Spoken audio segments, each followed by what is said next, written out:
Hi everyone, welcome back to my channel. Today I'm going to be doing my June wrap up. In the month of June I read 10 books, so let's just get right into it. I'm going to briefly go over these because I don't want this video to be too long because I tend to talk a lot sometimes, so let's try to make this short. The first book I read is The Crown of Gilded Bones by Jennifer L. Armentrout. This is the third book in the From Blood and Ash series, and I love this series so much. I enjoy it so much.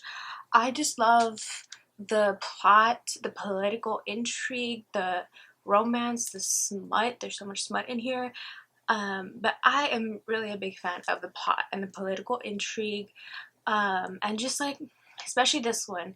And it leaves off kind of like in a cliffhanger, and it's just getting more intense and just like so good, that I'm so excited to see where this series is gonna go. The fourth one I believe is coming out next June at the beginning, so can't wait for that. Then after that I read The Prison Healer by Lynette Noni. This one I was pleasantly surprised by. Like, I've lately been getting more into fantasy because fantasy was never my genre. Like, I just didn't really like it. Or no, I didn't. It's not like I didn't like it. It's just it was hard for me to get into fantasy. Like, just because I guess it's more complex and everything, but I think I am slowly getting there, but I'm starting off more with like lower ones. But this one's so good. Of course, it's set in a prison, and the main character is a prison healer. She's been in this prison for so many years, since she was a kid, and in this world, even like you can even be in this prison even without having committed a crime, like because it was her father I think they wanted, but like she was there with her father and she like didn't want them, so they were like, just take the kid too, so they took the kid. And another instance, there's another kid here who's like completely innocent, the nicest person ever. He does not belong in this prison, but I think it's because like the kind of the same thing, like he wouldn't let go of his mom when they were trying to take his mom, and so they were like, just take him too. But I'm like, that's so stupid. Like, but that's just how this world works, and it's so sad. But yeah, so there's also a lot of people in here that don't deserve to be in here, like these kids. And so, but there's more to it. And then there's like this rebel queen that's trying to that, because there's, I don't know how to explain this. There's a story where like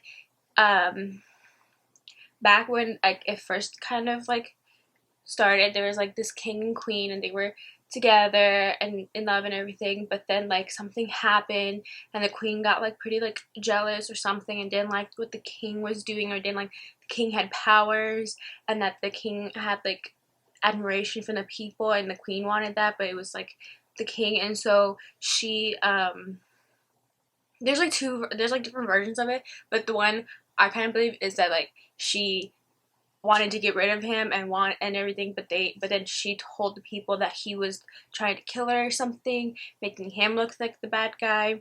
And then so of course he had to like flee and hide and leave and everything, so people thought he was dead or whatever.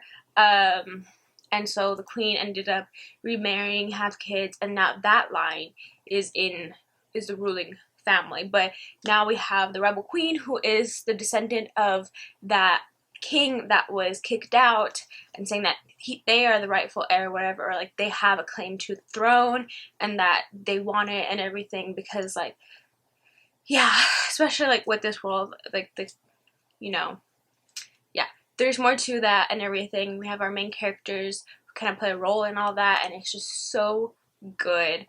And it left off in such a good cliffhanger that I need the second one right away, but I don't think it'll be coming out until next year, so I'm so excited for that. So I picked up this next book just because I've read most of all her other books in this series, this author, but I haven't read this series, and I'm just kind of scared because it's like one of her first series, and so people say that the first book is not the best, but just like to continue on because it gets better. So I was keeping that in mind when I read the first book, and I can see it's not the greatest. It wasn't bad, like I didn't hate it, and that is Throne of Glass by Sarah J. Maas. This one's not the best book, you know, but it wasn't bad either. I pleasantly enjoyed it. I mean, there was parts where I just like didn't really care, or like I wanted it to hurry up and get to the action, or like the competition part, and I like, I don't know. And I have been not spoiled, but I do kind of know some stuff in this series. So yeah, but I'm gonna continue because I do kind of like, I guess I like the main character. So yeah, I'm gonna continue with this. This wasn't the best, but it wasn't also too horrible either. I did give it a 3 stars. You know, kind of like a middle high 3. It was still like a decent beginning to an outdated, because I don't even know when this came out. So it was in 2012. I don't know if that was the paperback. So that means if the hardcover came out like in 2011 or the 2012 was just when like the whole story first began. So I don't know, but yeah, so it is pretty outdated. So it is not the best, but I can see like, you know, because of the time period. So I mean, it's fine. It was fine. That's all I have to say about it. It was fine. If you don't know what this follows, it follows this assassin, Selena Sardathian. In this world, a king is wanting to find his I guess like, I don't know how to say it. So the king wants a champion. So he created this like competition for a lot of his people in the politics, like his son who's the prince, and a lot of the like generals and other people, to choose one person to be their competitor, and they're going to compete in this competition, and the one to win will be the king's champion, aka the person who kills whoever the king wants them to kill secretly. So the prince chooses Selena Sardathian, who is a really well-known assassin that they caught, but people don't know who she actually is. They never found out who she is. They kept that a secret. And so when they go to this prison mine thing to go get her, they're surprised to see how young she actually is. They thought that she would be older by everyone talking about her, but no one actually knew who she was. They just know of her name and that she's like this well-renowned known assassin and everything. So, and they want to keep this a secret going into the competition and everything. And yeah, and it's just like the competition and there's other stuff going on. But yeah, I personally like the competition part. But other parts were just like, they were okay. Not my favorite. Not the worst either, but not the best. And again, I was on a fantasy kick, so I continued with Serpent Dove by Shelby Mahern. And this one, I did start this like a while back, but I think I put it down because I just wasn't in the mood because I hadn't like fully gotten into fantasy yet. But then I picked this back up and I freaking love it. I had the second book already. I want to read that so soon. I really, really enjoyed this. So we're following, in this world, there are witches, and then there's these what are they called, chasseurs? I don't know, it's like kind of French, so I don't know if I'm pronouncing these names right, but it's chasseurs or cheshire. I don't know how to pronounce that, I'm so sorry. But they basically are with the church, and they think witches are these abominations, and they are trying to kill them, and they think witches are evil and abominations, and again, like, you know, stuff like that that shouldn't have, that just don't belong in the world. They're abominations or whatever. And they think they're like basically kind of like the devil sort of, or like, you know, stuff like that. So our main character, Lou, she is a witch, but she's hiding that because she's on the run. But we don't know why or what, but she's on the run. She's hiding that she's a witch also, so that way the people that she's on the run from won't find her, and that way she can stay off the Cheshire's radar. But then something happens and she gets involved with one of the Cheshires, Reed, and something happens that makes him look bad and then makes the Cheshires and the bishop look bad, so they have to go into this like forced marriage or whatever. And this whole time he doesn't know that she's a witch, but she knows that he's a witch hunter, but he doesn't know that she's a witch. So it's pretty funny, and it just kind of goes from there how, you know, the relationship kind of evolves and everything, and it's just really cute. And then at the end it just gets so good. And I mean, of course, you know, near the end he's gonna find out eventually, like it's just gonna happen. That's kind of like how these things goes and everything. So that was pretty fun to watch, or to see that happen, how it went down and how he reacted and everything. So I really love this series and I can't wait to continue with the second one. After that, I read Saga Volume 8. This is the second to the last one. I got this one for my birthday from, actually no, it was the 9th one I got, but I also kind of got this one for my birthday. But either way, yeah, so I was wanting to finish the series up since I now had the last 2 editions, the last 2 volumes, and because I know that the authors are on like a hiatus and they haven't continued it yet, but I believe that they might be coming back soon, but I don't know, so don't quote me on that. But yeah, I just really love this. It's like a sci-fi fantasy novel. I really like the art style. It's just really interesting, and the story too is just really, really interesting. I've been really bad at explaining this, but basically we follow in the sci-fi world with these 2 main characters who love each other, but they're 2 different people on the opposite sides of this war. But they ended up falling in love with each other and ended up having a kid together. And now they're on the run because people want to kill them because they don't want people to know that these 2 alien species that are against each other can actually come together and, like, you know, be at peace with each other, love each other, be friendly with each other. They don't want that.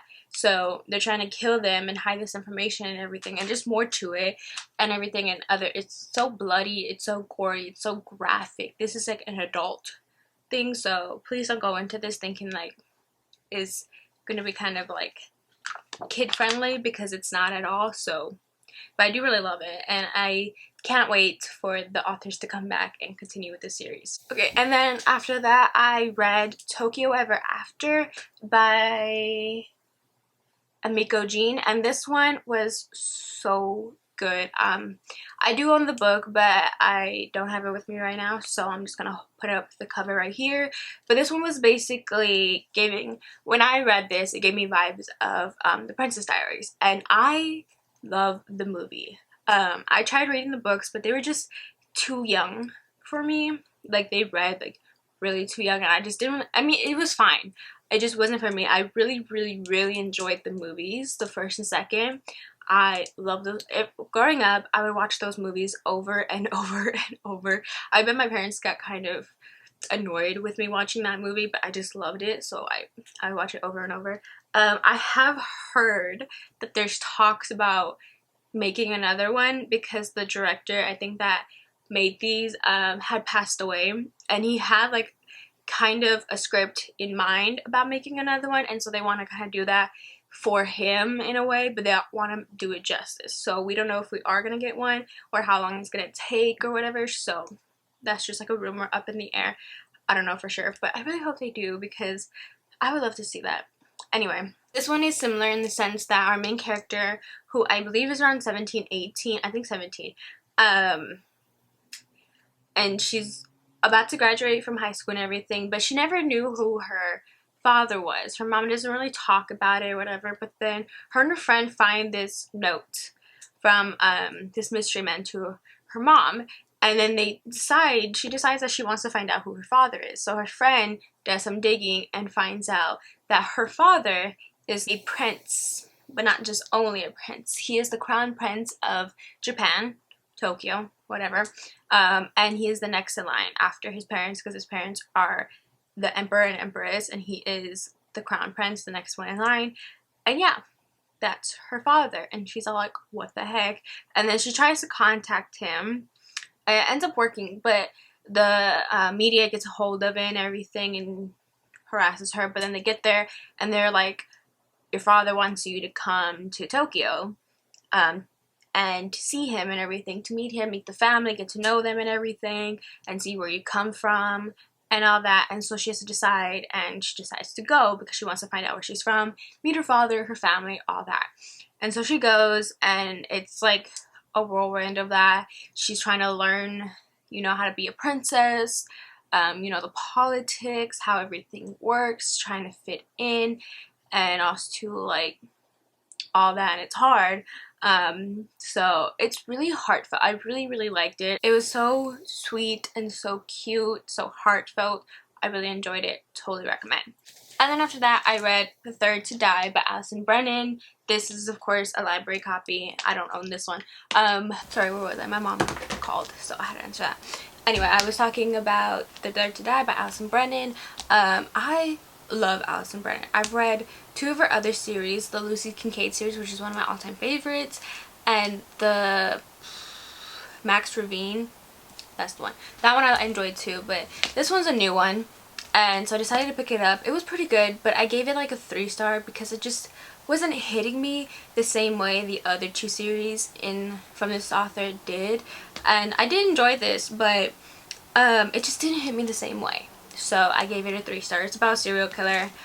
I don't know if you need to know much more about that. These detectives are trying to solve it, and it really goes into the nitty-gritty of like the police and like all those political stuff in the police, the bureaucratic stuff, and just them like literally going through the investigation. And it follows the investigation like that, which I don't mind, but like in her other books it's not like that, and so I was thinking that this would be a little different, and it wasn't, which I mean, it was fine. I enjoyed a lot of the parts because it also showed a lot of the serial killer parts, and it was really gruesome and really like dark, and I like that, but it was just different, and I didn't vibe with it that much. So I give it a 3 stars. I am willing to continue on with the series just to see how it goes, if it kind of changes, but for now I didn't really enjoy this as much as I was hoping to. After that, I read City Spies by James Ponti. This one is a middle grade, which I don't read. I think this was like my first middle grade I read.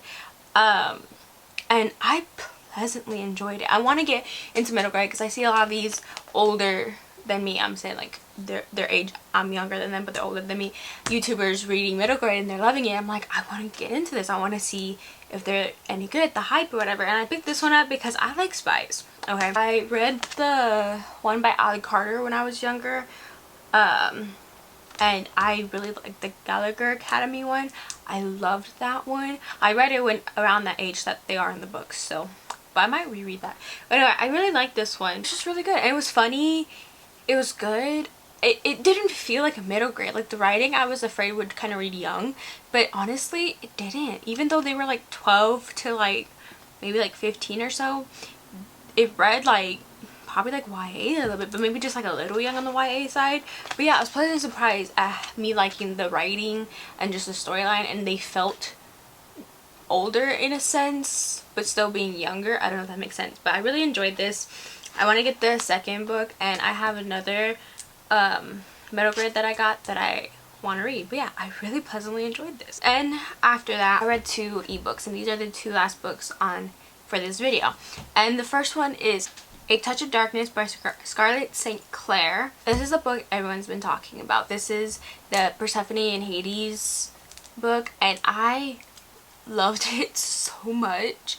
It's just so good. Like, I love Hades in this series. Like, ugh, they did him so good because there's like different ways to go about Hades, but I really enjoyed the way they went about Hades in this series. And Persephone was also really good. I just love the characters, just, you know, the storyline, the romance, the smut. Oh my gosh, there's so much smut, and I loved it.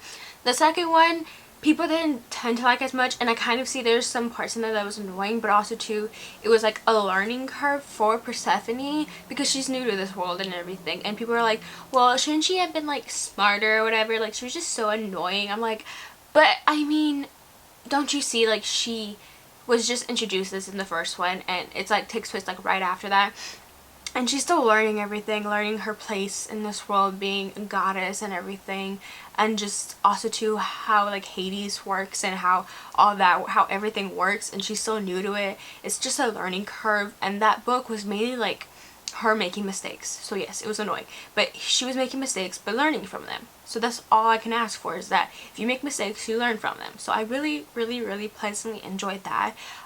Yeah, some parts were annoying and everything, but also really sad, and she learned from it, thankfully, and so I really like that. And so the second one I'm talking about, without mentioning the name, is A Touch of Ruin by Scarlett St. Clair also. And like I said, this one was good. I liked it maybe a little less than the first one, but and people were just like bashing it, and I can see why, but like at the same time, like I was saying, like, it's a learning curve. She is new to everything, she's making mistakes, she's learning from them, and that's all you can ask from a character. Like, that's that character growth that I love to see. Like, no one's gonna be perfect. The first one, she was like new. She was naive about everything and she was just coming to terms with everything, learning. And so the second one, now that she's a little bit more like, you know, introduced to everything, of course she's gonna make mistakes and all that, and people are just like getting mad about that, thinking that like because she was introduced in the first one, then now she's gonna be perfect. But she's not. Like, I know she's not gonna be perfect, and that's all I can ask for. I loved that realism in it, like that she was not perfect and that she made mistakes, she had flaws, but she still learned from them and her character grew from that, and that's all I can ask for, and I love that so much. So anyway, I'm gonna shut up now. Those are all the books I have to talk about. That is my June wrap up. Thank you so much for watching. I hope you enjoy. If you did, please like and subscribe and comment down below if you have read any of these or if you would like to read any of these so we can chat. Thank you for watching. I'll see you all next time. Bye.